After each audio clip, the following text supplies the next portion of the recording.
அவனுடைய தேசிய மக்கள் சக்தி வந்தால் முஸ்லிம்கள் பாதுகாப்பாக இருப்பார்கள் என்பதை நீங்கள் உறுதியாக சொல்கிறீர்கள். தேசிய மக்கள் சக்தியின் கொள்கையிலே அவர்கள் இதுவரைக்கும் அவர்களுடைய செயற்பாட்டினூடாக இனவாதத்தை தூண்டுகின்ற முயற்சிகளை எங்கும் மேற்கொள்ளவில்லை. பொதுவாக நான் நினைக்கின்றேன், நாம் நேர்மையாக இருக்க வேண்டும். ஒவ்வொருவரிடத்திலும் ஏதோ ஒரு வகையில் இனவாதம் கண்டிப்பாக முஸ்லிமாக இருக்கக்கூடிய மற்றும் சில சந்தர்ப்பத்தில் இனவாத கருத்துக்கள் எம்மிடம் வரும். எனவே நான் நினைக்கிறேன் 100% யாரையும் நமக்கு நம்ப முடியாது. 100% என்பது அது மனிதனுக்கு சொந்தமானது அல்ல. எனவே குறைகள் என்பது மனிதனோடு தொடர்பானது. எனவே அந்த வகையில் இருக்கின்ற இந்த கட்சிகளுக்குள் உண்மையிலே இனவாதத்தை தூண்டாது எல்லோருக்கும் சமமாக நியாயமான ஒரு நிலைமையை ஏற்படுத்துவார்கள் என்ற நம்பிக்கை அதிகமாக இருக்கின்ற சக்தியாக நான் தேசிய மக்கள் அதிகாரத்துக்கு வரும் முன் இப்படித்தான் எல்லோரும் பேசுவார்கள். நாங்கள் இனவாதமற்ற கட்சி, நாட்டை கட்டி எழுப்ப வேண்டும், இனவாதமே இருக்கக்கூடாது என்பது தான் பேசுவார்கள். ஆனால் அதிகாரத்துக்கு வந்ததன் பின்னர் எல்லோரும் மாறிவிடுகிறார்கள். இளைஞருடைய வரலாற்றை பார்க்கின்றோம். அதிகாரத்துக்கு வர முன்னதாகவே மொட்டு அணிகிற இனவாதத்தை தான் பேசினார்கள். அவர்கள் அதிகாரத்தில் இருக்காத போது கூட இனவாதத்தை வைத்து தான் அவர் அரசியல் செய்தார்கள். அதே போன்று நான் நினைக்கின்ற இந்த நாட்டிலே அவர்கள் சிங்கள இனவாதத்தை வைத்து அரசியல் செய்கின்ற போது ஏனையவர்கள் தமது இனத்தை அதனை காட்டி அவர்களது சமூகத்தின் இனவாதங்களையும் மேற்கொண்டு வந்தார்கள். எனவே குறிப்பாக நான் ஒரு விடயத்தை சொல்லிக்கொள்ள விரும்புகின்றேன்.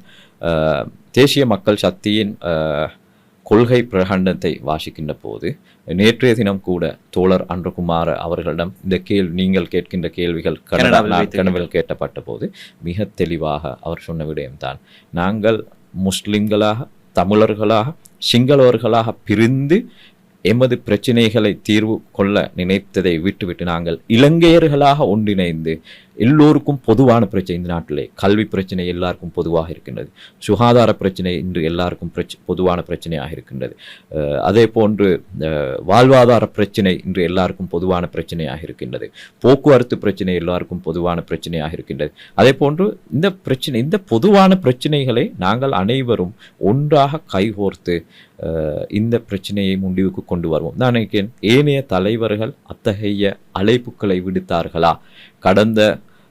உங்களுக்கு தெரியும், கடந்த தேர்தலின் போது தெளிவாகவே இனவாதம் பகிரங்கமாக இந்த நாட்டில் பேசப்பட்டது. அதற்கு சிறந்த உதாரணமாக எனக்கு சொல்ல முடியும். பொதுவாக இலங்கையில் ஒரு மரபு இருக்கின்றது. தேர்தல் வருகின்ற போது, பொது தேர்தல் வருகின்ற போது கொழும்பு, களுத்தரை, கம்பஹ, அதே போன்று குருநேகல போன்ற மாவட்டங்களில் முஸ்லிம்கள் அதிகப்படியானவர்கள் இருப்பதால் அவர்களை பெருமிதப்படுத்தி ஒருவரை தேர்தலில் போட்டியிடச் செய்வார்கள். ஆனால் கடந்த முறை அதனையும் கூட இன்று இருக்கின்ற அரசாங்கம் அதனை கூட தவிர்த்தது. அந்த அளவுக்கு இனவாதத்தை தான் அவர்கள் மேற்கொண்டார்கள் என்பதே எமக்கு தெளிவான விடயம். ஆகவே அதிகாரத்துக்கு வந்ததன் பின்னர் நாங்கள் தமிழ் முஸ்லிம் மக்கள் இந்த நாட்டிலே இனவாதம் இல்லாமல் நிம்மதியாக அவர்களுடைய உரிமைகள் பாதுகாக்கப்பட்டு இருப்பார்கள் என்று நம்பலாம். இருப்பார்கள் என்று நம்புவதை விட அத்தகைய ஒரு நிலைமையை ஏற்படுத்துவதற்கு நாம் ஒன்றிணைந்து முயற்சி செய்ய வேண்டும். நாம் இந்த நாட்டில் இனவாதத்தை அற்ற ஒரு ஆட்சியை கொண்டு வருவதற்கு எவ்வாறு அதற்கு பங்களிக்கலாம்? தேசிய மக்கள் சக்தியுடன் இணைந்து அவர்கள் சில வேளைகளில் வித்தியாசமான நிலைப்பாடுகளை எடுக்கின்ற போது நாம் அவர்களுடன் உடன்பட்டு அத்தகைய நிலைமைகள் உருவாகாமல் இருப்பதற்கு இருக்கும். ஆனால் ஒரு விடயத்தை எனக்கு நம்பலாம், நான் அவர்களோடு தொடர்ந்தும் இருப்பதால், அவர்களோடு நான் உயர் பீடத்திலும் இருப்பதால் நான் உணர்ந்த வகையில் இன்றும் உணர்கின்றேன். அது பிராந்திய மட்டங்களிலும் அந்த நிலைமை தான் காணப்படுகின்றது. அவர்கள் இனவாதம் மற்றொரு நாட்டை கட்டி எழுப்ப வேண்டும் என்ற ஆதங்கம், தேவை, அந்த உணர்வு அவர்களிடத்திலே கண்டிப்பாக காணப்படுகிறது. நீங்கள் என்பிபி கூட்டணியினுடைய உறுப்பினரா அல்லது ஜேவிபி உறுப்பினரா? நான் என்பிபி கூட்டணியின் உறுப்பினர். இப்போது என்ன பதவியில் இருக்கிறீர்கள்? நான் தேசிய மக்கள் சக்தியின் நிறைவேற்று குழு உறுப்பினராகவும் அதே போன்று ஸ்டீரியன் கமிட்டி உறுப்பினராகவும் செயற்பட்டு வருகிறேன். இப்போது நிறைய சம்பிரதாய கட்சிகள் இருக்கிறது, இங்க இருக்கின்ற தேசிய கட்சிகள்.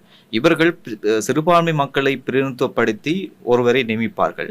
ஆனால் அவர்களை தீர்மானம் எடுக்கின்ற அந்த இடத்துக்கு கொண்டு வர மாட்டார்கள். நீங்கள் அந்த தீர்மானம் எடுக்கின்ற இடத்தில் இருக்கிறீர்கள்.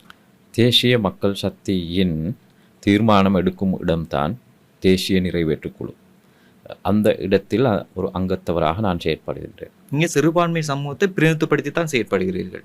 சிறுபான்மை சமூகத்தை பிரதிநிதித்துவப்படுத்துவதே நான் ஒரு முஸ்லிமாக இருப்பதால் அது தானாகவே சிறுபான்மை சமூகத்தை பிரதிநிதித்துவப்படுத்த வேண்டிய ஒரு நிலைப்பாடும். நான் ஒரு இலங்கையன் என்ற நிலையும் அதே நேரம் நான் நினைக்கின்றேன். ஒரு அழகான கருத்தை தோழர் அனுர அண்மையிலே குறிப்பிட்டார்.